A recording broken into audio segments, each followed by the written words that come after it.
السلام علیکم class fourth آج ہمارا سبق ہے اللہ تعالیٰ کے حقوق۔ اعوذ باللہ من الشیطان الرجیم، رب اشرح لی صدری ویسر لی امری واحلل عقدۃ من لسانی یفقہوا قولی۔ صفحہ نمبر 13 کھول لیجیے اپنی بک کا۔ اللہ تعالیٰ کے حقوق حق کی جمع ہے۔ حق کے معنی ہے ذمہ داری، یعنی اگر آپ لغت میں یا ڈکشنری میں حقوق کو دیکھیں، حق کو دیکھیں تو حقوق جو ہے وہ حق کی جمع ہے، اور حق کے معنی کیا ہے؟ ذمہ داری۔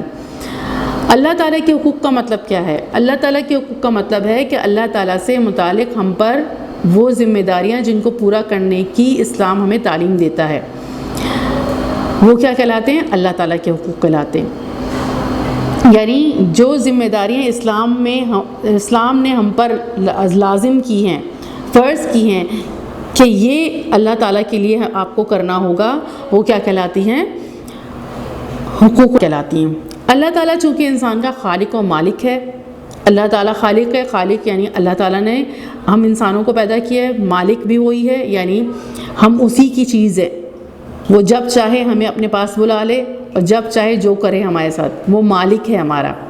اس کے انسان کے اوپر بے شمار احسانات ہیں، ہوا، پانی، آگ، روشنی، اناج، سبزیاں، پھل وغیرہ سب اللہ تعالیٰ کی طرف سے نہایت قیمتی احسانات ہیں، اور اللہ تعالیٰ کے ان احسانات کا کوئی شمار نہیں۔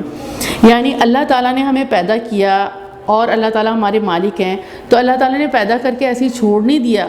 اللہ تعالیٰ نے ہمارے لیے یہ ساری کائنات بنائی ہے، سب کچھ بنایا ہے، ہوا بنائی، پانی دیا اور پھل دیے، اناج دیے، یہ ساری چیزیں کس نے دی ہیں؟ اللہ تعالیٰ نے دی ہیں۔ تو یہ اللہ تعالیٰ کی کیا ہیں؟ نعمتیں ہیں، اور ان نعمتوں کی اگر ہم شکر گزاری نہیں کریں گے تو ہم حقوق اللہ ادا نہیں کر سکتے۔ اب اگر ہم شکر گزاری کرتے ہیں تو ہم کیسے اللہ تعالیٰ کے جو ہے وہ حقوق ادا کریں گے؟ اللہ تعالیٰ فرما رہے ہیں کہ اللہ تعالیٰ نے بندوں پر بہت احسانات کیے ہیں۔ اللہ تعالیٰ کا ارشاد ہے وَإِن تَعُدُّوا نِعْمَتَ اللَّهِ لَا تُحْصُوهَا۔ سورہ ابراہیم میں اللہ تعالیٰ فرما رہے ہیں، اور اگر اللہ تعالیٰ کے احسان گننے لگو تو شمار نہ کر سکو، یعنی گن نہیں سکتے، مگر لوگ نعمتوں کا شکر نہیں کرتے۔ تو ہمارے لیے کیا لازم ہے کہ ہم اللہ تعالیٰ کی نعمتوں کا کیا کریں؟ شکر ادا کریں۔ کیسے شکر ادا کریں؟ اس کے حقوق ادا کر کے۔ اب یہ جو احسانات اللہ تعالیٰ نے ہمارے اوپر کیے ہیں، ان سب احسانات کا تقاضا ہے کہ انسان اس کی اطاعت و فرمانبرداری اختیار کرے اور اس کی پرستش اور بندگی بجا لائے۔ یعنی یہ جو احسانات اللہ تعالیٰ نے ہم پر کیے ہیں، اس کا کیا تقاضا بنتا ہے؟ ہمارے اوپر کیا ذمہ داری بنتی ہے؟ ذمہ داری ہمارے اوپر یہ بنتی ہے کہ ہم اس کی فرمانبرداری کریں، اس کی بات مانیں اور اس کے کہنے پر چلیں، اس کی پرستش کریں، اس کی بندگی کریں۔ اب اس کی بندگی کیسے کریں؟ اس کی پرستش اور بندگی بجا لائیں۔ اللہ تعالیٰ کے ہم پر بہت سے حقوق لازم ہوتے ہیں، جن میں سے چند یہ ہیں۔ اب کیسے ہم حقوق و بندگی کریں اور کیسے ہم اس کے احسانات کا شکر ادا کریں، یہ ساری چیزیں ابھی ہم یہاں پر نیچے دیکھیں گے۔ اللہ تعالیٰ کی ذات و صفات میں اس کے ساتھ کسی کو شریک نہ ٹھہرائیں۔ سب سے پہلا حق اللہ تعالیٰ کا یہ ہے۔ ذات و صفات میں، ذات یعنی یہ مانے کہ اللہ تعالیٰ ایک ہے اور اس کا کوئی شریک نہیں ہے، اس کے ساتھ کوئی دوسرا اس جیسا ہے ہی نہیں۔ ہم پڑھتے ہیں نا قل هو اللہ احد اللہ الصمد لم یلد ولم یولد ولم یکن لہ کفوا احد۔ قل هو اللہ احد، کہو کہ اللہ ایک ہے، اللہ الصمد، اللہ بے نیاز ہے، لم یلد ولم یولد، نہ اس کا کوئی باپ ہے اور نہ وہ کسی کا بیٹا ہے، ولم یکن لہ کفوا احد، اور اس جیسا کوئی بھی نہیں ہے۔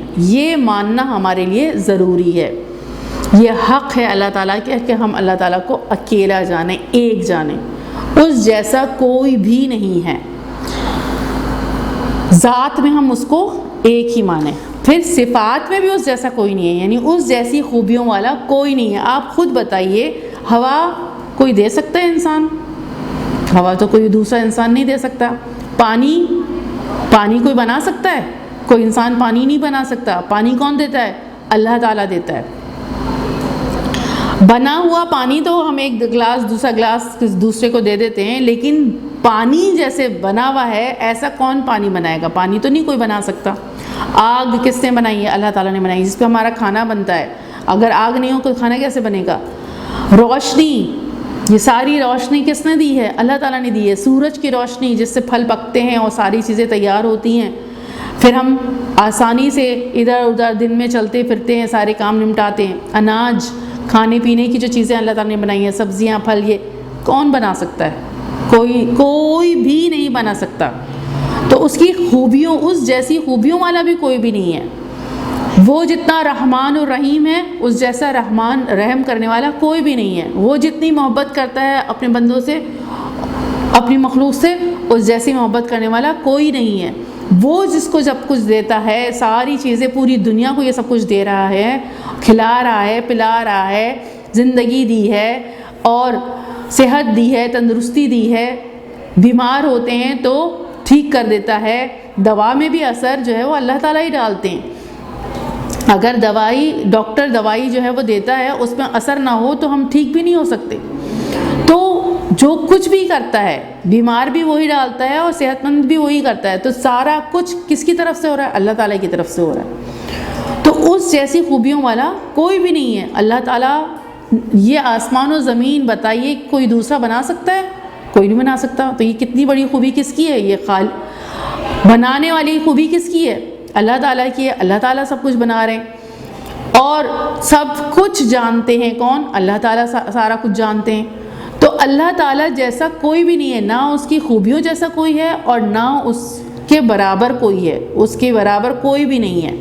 تو اللہ تعالیٰ کی ذات و صفات میں اس کے ساتھ کسی کو شریک نہ ٹھہرائیں۔ بندگی اور عبادت اور صرف اسی کی کرنا۔ بندگی اور عبادت کا مطلب کیا ہوتا ہے؟ بندگی کا مطلب ہوتا ہے ہم اپنے آپ کو اللہ تعالیٰ کا غلام بنا لیں۔ یعنی پرانے زمانے میں جو غلام ہوتے تھے وہ خریدے جاتے تھے۔ یعنی ہم جیسے اپنے سامان خرید کے لے کر آتے ہیں نا، واشنگ مشین اور فریج وغیرہ یہ سب کچھ خرید کے لے کر آتے ہیں، اسی طریقے سے لوگ انسانوں کو خریدتے تھے۔ اور وہ جو غلام ہوتا تھا، جب اس کا آقا اسے یعنی پیسے دے کے خریدتا تھا، تو اب جو وہ اس کا مالک کہتا تھا وہ اسے کرنا ہوتا تھا۔ سارے کام، وہ کہیں جا نہیں سکتا تھا، اپنے مالک کی اجازت کے بغیر کہیں نہیں جا سکتا تھا، اپنے مالک کے کہے بغیر کچھ کھا نہیں سکتا تھا، پی نہیں سکتا تھا، جو کچھ بھی کرتا تھا جو اس کا مالک کہتا تھا وہ کرتا تھا۔ تو اب تو ایسے اللہ کا فضل ہے، شکر الحمدللہ، اللہ تعالیٰ کے حکم سے یہ غلامی کا دور کیا ہو گیا، اس طرح ختم ہو گیا۔ اب جنگیں بھی نہیں ہوتی ہیں اور یہ سب کچھ، جنگوں میں بھی غلام آتے تھے۔ جو قوم جو ہے وہ شکست کھا جاتی تھی، ہار جاتی تھی، تو اس کے لوگ کیا بن جاتے تھے؟ فتح جو کر لیتے تھے ان کے غلام بن جاتے تھے۔ اب یہ سارا سلسلہ اس طرح نہیں رہا۔ تو اب ہمیں کس کا بندہ بننا ہے، کس کی بندگی کرنی ہے؟ ہمیں اللہ کا غلام بننا ہے۔ تو یہ اللہ تعالیٰ کا حق ہے کہ ہم ہر بات اللہ تعالیٰ کی مانیں اور صرف اس کی عبادت کریں۔ اور ہر بات ماننا ہی کیا کہلاتی ہے؟ عبادت کہلاتی ہے۔ اب نماز پڑھنا یہ ہمارے اوپر فرض ہے، یہ اللہ کا حق ہے، یہ ادا کرنا چاہیے۔ روزے رکھنا، اللہ تعالیٰ نے فرمایا ہے کہ روزہ میرے لیے اور میں اس کی جزا دوں گا، تو یہ روزہ کیا ہے؟ اللہ تعالیٰ کا حق ہے، ہمیں ادا کرنا چاہیے۔ نماز پڑھنا، روزے رکھنا اور جو نیک کام ہیں سب اللہ تعالیٰ کے لیے کرنے چاہیے، اور اپنی پوری زندگی اللہ تعالیٰ کا حکم ماننا چاہیے۔ یہ کیا کہلائے گی؟ عبادت کہلائے گی۔ صرف یہ نہیں کہ نماز پڑھ لی تو عبادت ہو گئی ہے، ہر معاملے میں اللہ تعالیٰ کی بات مانے، تب وہ بندہ کیا کہلائے گا؟ اللہ تعالیٰ کا حق ادا کرنے والا کہلائے گا، تو عبادت کہلائے گی۔ یعنی ادخلوا فی السلم کافہ، یعنی پورے اسلام میں داخل ہونا۔ یہ نہیں کہ ہم نے نماز پڑھ لی تو ہم جو ہے وہ اسلام میں داخل ہو گئے اور ہم اللہ کا حق ادا کر رہے ہیں، باقی اگر ہم اللہ کی بات نہیں مان رہے تو ہم اللہ کا حق ادا نہیں کر رہے، تو وہ نماز فائدہ نہیں دے گی۔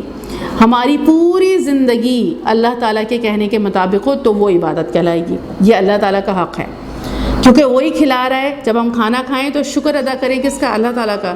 جب ہم پانی پئیں تو شکر ادا کریں کس کا؟ اللہ تعالیٰ کا، کیونکہ کون کھلا رہا ہے، کون پلا رہا ہے، کون کپڑے دے رہا ہے، کون ہر چیز کر رہا ہے، کون ہمیں صحت مند رکھے ہوئے؟ اللہ تعالیٰ۔ تو ہر وقت اللہ تعالیٰ کو ہمیں کیا رکھنا چاہیے؟ یاد رکھنا چاہیے اور اللہ کے کہنے کے مطابق اپنی زندگی گزارنی چاہیے، تو وہ بندگی اور عبادت کہلائے گی۔ یہ حق ہے اللہ تعالیٰ کا، اس کے احکام پر عمل کرنا، جو حکم اس نے دیا ہے اس پر کیا کرنا؟ عمل کرنا، یہ حق ہے اللہ تعالیٰ کا۔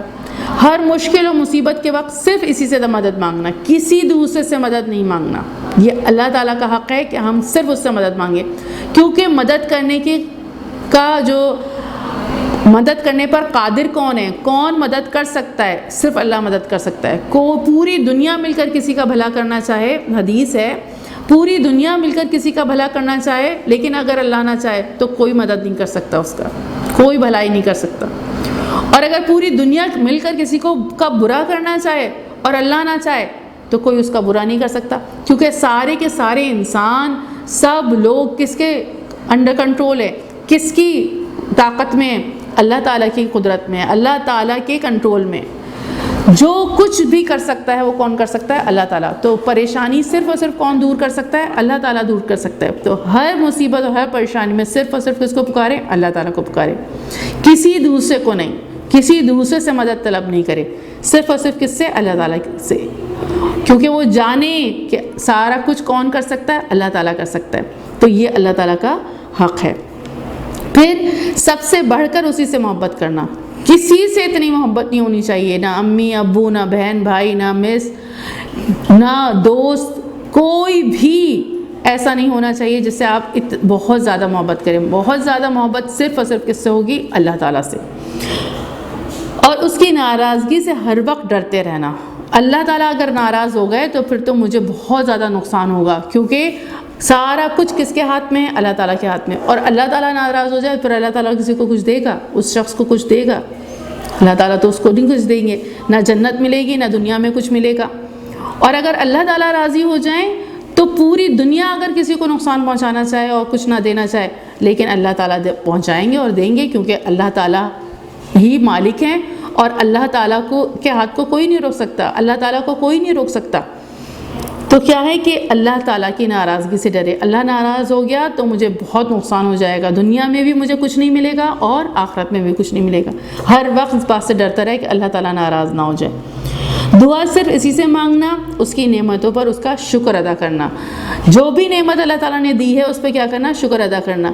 اب ظاہر ہے اگر بالفرض آپ کو پورے دن اور آپ کے گھر میں ہمارے تو پریشانیاں آ جاتی ہیں، پانی نہیں آ رہا، تو اب بتائیں اگر پانی نہ ملے تو ہم زندہ رہ سکیں گے؟ نہانا دھونا کھانا پینا سب کچھ برباد ہو جاتا ہے اگر پانی نہ آ رہا ہو۔ تو پانی کون دیتا ہے؟ اللہ تعالیٰ۔ تو ڈرتے رہنا چاہیے کہ اگر ہم نے اللہ تعالیٰ کو ناراض کر دیا تو یہ ساری نعمتیں ہم سے کیا ہو سکتی ہیں؟ چھن سکتی ہیں، اور پھر ہم کہاں جائیں گے؟ کس سے کہیں گے؟ کہاں سے آئے گا یہ سب کچھ ہمارے پاس؟ تو ہر وقت کیا ہے؟ اللہ تعالیٰ سے ڈرتے رہنا چاہیے اور اس کی نعمتوں کا کیا کرنا چاہیے؟ شکر ادا کرنا چاہیے۔ اگر ہم شکر ادا کرتے رہیں گے تو وہ نعمتیں مستقل اللہ تعالیٰ ہمیں دیتے رہیں گے، اور اگر ہم نعمتوں کا شکر ادا نہیں کریں گے تو پھر وہ نعمتیں ہم سے اللہ تعالیٰ ناراض ہو کر چھین بھی سکتے ہیں، روک بھی سکتے ہیں وہ نعمتیں۔ تو اس کی نعمتوں کا شکر ادا کرنا چاہیے۔ کھانا کھانے کے بعد کھانے کی دعا ہے نا، الحمدللہ الذی اطعمنا وسقانا وجعلنا من المسلمین، پڑھنی چاہیے، یہ شکرانہ ہے۔ آپ کو دعائیں یاد کروائی جاتی ہیں چھوٹی کلاسز سے بھی۔ پانی پیا ہے تو اللہ تعالیٰ کا شکر ادا کریں، کپڑے پہنے ہیں تو اللہ تعالیٰ کا شکر ادا کریں، یہ دعا آپ کو سکھائی گئی ہے۔ واش روم سے میں جا رہے ہیں تو دعا ہے، اور واش روم سے باہر آ رہے ہیں تو اللہ تعالیٰ کا شکر ادا کریں۔ ہر جگہ آپ کو اللہ تعالیٰ کا شکر ادا کرنا چاہیے اور اللہ کی نعمتوں کو، کسی بھی نعمت کو یہ نہیں کہنا چاہیے کھانا اگر میں تھوڑی سی کمی بیشی ہے تو یہ نہیں کہنا چاہیے نہیں ہم یہ نہیں کھاتے، ہم یہ سبزی نہیں کھاتے، ہم یہ پھل نہیں کھاتے، ہم یہ سب نعمتوں کی ناشکری ہے، اور اللہ تعالیٰ چھین سکتے ہیں یہ سب کچھ، اور اللہ تعالیٰ چھین لیں گے تو ہم کیا کریں گے؟ جو نعمتیں اللہ تعالیٰ نے دی ہیں ان کو شکر ادا کرنا چاہیے اور انہیں استعمال کرنا چاہیے، اور شکر کے جذبے کے ساتھ اسے کھانا پینا اور استعمال کرنا چاہیے۔ اور نماز پڑھنا، روزے رکھنا، یہ سارا کچھ، اور یہ دعائیں مانگنا، یہ سب مشکل وقت میں بھی اللہ تعالیٰ کو یاد رکھنا، اللہ تعالیٰ کی ناراضگی سے ڈرنا، یہ سب وہ جو کچھ بھی نعمتیں اللہ تعالیٰ نے ہمیں دی ہیں نا، یہ اس کا شکرانہ بھی ہے، کیونکہ اگر ہم اس کے حقوق ادا کرتے ہیں، یہ سارے حقوق ہیں اللہ تعالیٰ کے، اللہ تعالیٰ کی ذات و صفات میں کسی کو شریک نہ کرنا یہ حق ہے، بندگی عبادت صرف اور صرف اسی کی کرنا، اس کے احکام پر عمل کرنا، ہر مشکل و مصیبت کے وقت صرف اسی سے دعا مانگنا، سب سے بڑھ کر اسی سے محبت کرنا، اس کی ناراضگی سے ہر وقت ڈرتے رہنا، دعا صرف اسی سے مانگنا، اس کی نعمتوں پر اس کا شکر ادا کرنا۔ تو یہ ساری چیزیں شکر ادا کرنے میں جائیں گی، کیونکہ ہم جب اللہ تعالیٰ کا شکر ادا کر رہے ہیں تو ہم نماز بھی پڑھیں گے، یہ شکر ادا کرنا ہے، نماز ادا کرنا، اللہ کے حقوق ادا کرنا، تو اس کا مطلب ہے وہ مانتا ہے وہ شخص کہ اللہ تعالیٰ نے میرے اوپر بہت احسان کیے ہیں، تو وہ اس کا اللہ تعالیٰ کا حق ادا کرنے کی کیا کرے گا؟ کوشش کرے گا۔ اور اگر وہ نعمتوں کو نہیں مانتا ہے تو پھر اللہ کا حق بھی ادا نہیں کرے گا، وہ کوئی شکرانہ ادا نہیں کرے گا اور اپنے آپ کو ظاہر مصیبت میں بھی ڈالے گا۔ تو یہ سارے حقوق اللہ ہیں۔ حقوق اللہ اگر ہم ادا کرتے ہیں تو اسے شکرانہ بھی ہو جاتا ہے اور اللہ کے حقوق بھی ادا ہو جاتے ہیں۔ حقوق اللہ ادا کرنے کے فوائد کیا فائدے ہیں؟ کوئی شخص اگر اللہ تعالیٰ کے حقوق ادا کرے، جو شخص اللہ تعالیٰ کے حقوق شوق اور محبت سے ادا کرتا ہے، اللہ تعالیٰ ایسے شخص کی دعائیں قبول کرتا ہے۔ نماز پڑھ رہا ہے، روزے رکھ رہا ہے اور سارے حقوق اللہ تعالیٰ کے ادا کر رہا ہے، اللہ کی بات مان رہا ہے، اب وہ اللہ تعالیٰ سے دعا کرے گا تو اللہ تعالیٰ اس کی دعا کو کیا کریں گے؟ قبول فرمائیں گے۔ قرآن مجید میں اللہ تعالیٰ فرماتے ہیں کہ اے نبی، سورہ بقرہ میں آیت ہے یہ، اے نبی کریم صلی اللہ علیہ وآلہ وسلم، جب بھی میرے بندے میرے بارے میں آپ سے سوال کریں تو ان سے فرما دیں کہ میں ہر پکارنے والے کے قریب ہی ہوں۔ یعنی جب بھی ہم دعا کرتے ہیں تو اللہ تعالیٰ فرماتے ہیں میں ہر دعا کرنے والے کے قریب ہی ہوں اور اس کی دعا کو قبول کرتا ہوں، لیکن بس ان سے کہہ دیں کہ وہ میری بات مان لیا کریں۔ تو جو اللہ تعالیٰ کی بات مانتے ہیں، اللہ تعالیٰ ان کی دعاؤں کو کیا کرتے ہیں؟ قبول کرتے ہیں۔ اللہ تعالیٰ کے حقوق ادا کرتے ہیں تو اللہ تعالیٰ ان کی دعاؤں کو قبول کرتے ہیں، اور پھر ایسے شخص کے دل میں سکون اور اطمینان اللہ تعالیٰ پیدا فرما دیتے ہیں اور اس کو دنیا اور آخرت میں کامیابی سے نوازتا ہے۔ یعنی ایسے شخص کے دل میں سکون و اطمینان پیدا ہوگا، وہ بے چین اور پریشان نہیں رہے گا، اس کا دل پرسکون رہے گا، اطمینان رہے گا۔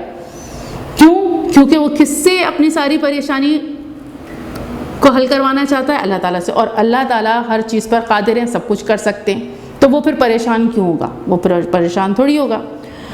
اور جب وہ پریشان نہیں ہوگا اور اللہ تعالیٰ کو اس سے ہر چیز مانگ رہا ہے تو دنیا میں بھی پرسکون اور اچھی زندگی گزارے گا اور آخرت میں بھی اس کو کامیابی نصیب ہوگی۔ تو یہ ہیں فائدے حقوق اللہ ادا کرنے کے۔ تو اب اللہ تعالیٰ ہمیں توفیق دے نماز کی پابندی، روزے رکھنا اور اللہ تعالیٰ کی ہر وقت بات ماننا، اور جو یہاں پر ساری چیزیں آئی ہیں کہ اللہ تعالیٰ ہی سے مدد مانگنا اور اللہ تعالیٰ کی ناراضگی سے ڈرتے رہنا، یہ ہم سب انشاءاللہ آپ بھی کیجیے گا، اور اللہ تعالیٰ ہمیں بھی توفیق دے، مجھے بھی توفیق دے، ہم سب یہ کریں گے تو ہمیں سارے یہ فائدے حاصل ہو جائیں گے اللہ تعالیٰ کے حقوق ادا کرنے کے۔ اب سبق کا خلاصہ کیا ہے؟ اللہ تعالیٰ ہمارا خالق و مالک ہے، اس کے ہمارے اوپر بہت سارے احسانات ہیں جن کا تقاضا یہ ہے کہ ہم اس کے حقوق ادا کریں۔ وہ ہمارا خالق و مالک ہے، اس نے ہمیں پیدا کیا ہے، اس کے ہمارے اوپر بہت سارے احسانات ہیں، یعنی اللہ تعالیٰ نے بہت احسانات کیے ہیں۔ ابھی ہم نے پیچھے دیکھا نا کہ اب کچھ اللہ تعالیٰ نے ہمیں دیا اور ہمارے لیے بنایا ہے۔ اب اس کا تقاضا کیا ہے کہ ہم اس کے حقوق ادا کریں۔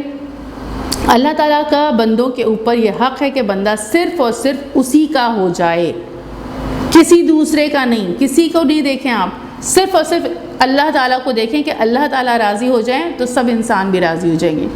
اللہ تعالیٰ ناراض ہو گئے تو پھر سارے انسان بھی ناراض ہوں گے، سب جگہ ہمیں تکلیفیں پریشانیاں اٹھانی پڑیں گی۔ تو آپ صرف اور صرف ہمیں کیا چاہیے کہ کس کو دیکھیں؟ ہم اللہ تعالیٰ کو دیکھیں۔ اللہ تعالیٰ راضی رہیں گے تو ہمارے لیے دنیا میں بھی کامیابی ہے اور آخرت میں بھی کامیابی ہے۔ تو یہ تھا آپ کا سبق حقوق اللہ، اللہ تعالیٰ کے حقوق۔ اب صحیح غلط کے نشان اور